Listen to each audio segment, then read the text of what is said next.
Well, hi everybody, this is Mark, and this is my prostate cancer experience.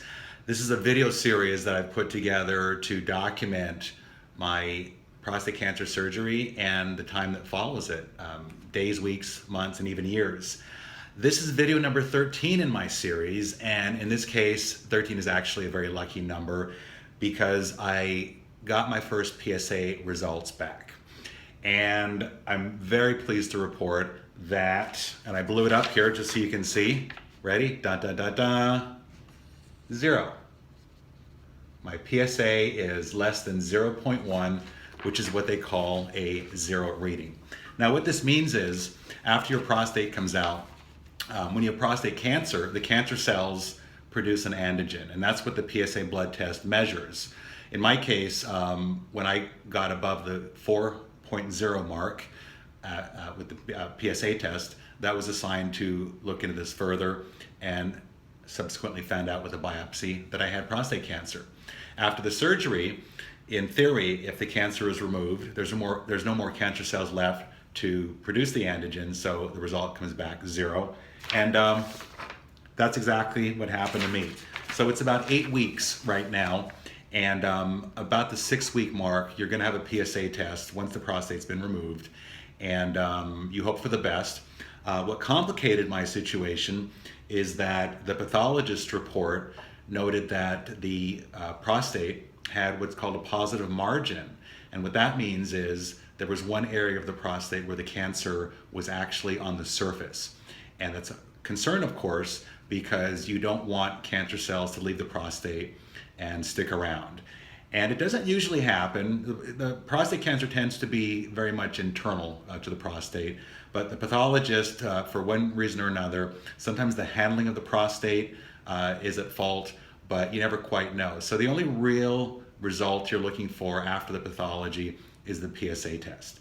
Now, had the PSA test come back higher than 0, the next treatment for that is radiation. Now, you can't have radiation before surgery, but you can have radiation after surgery.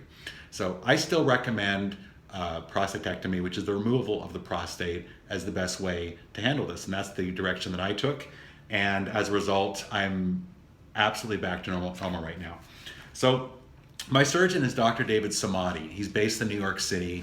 He performs his surgeries out of the Lenox Hill Hospital in Manhattan.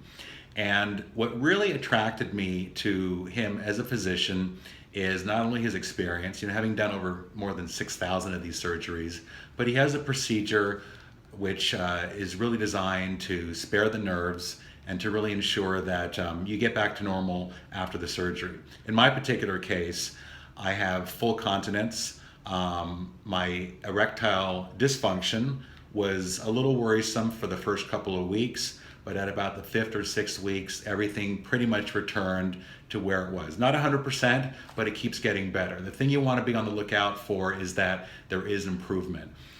Typically, you're going to be on a daily dose of Cialis for about a month after your surgery until you kind of get your erectile function back, I guess.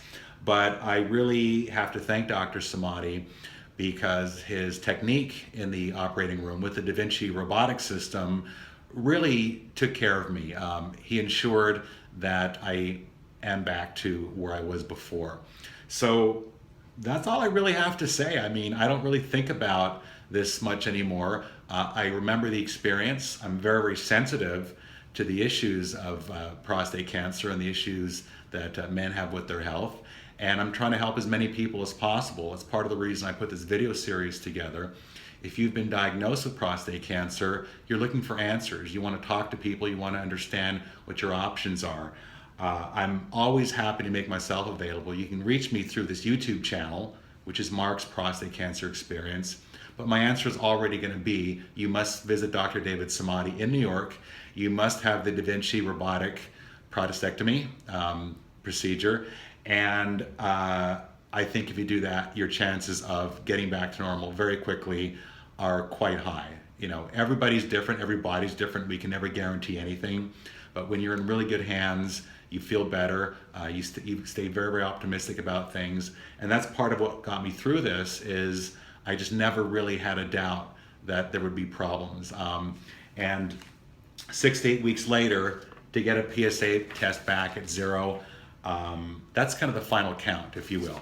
Now, I'm not out of the water completely yet. So the 0 score that I have right now, it's very, very good to have a 0 as your first PSA score after the surgery. But I am going to keep checking it every 3 months for the first year, and then every 6 months, and then every year.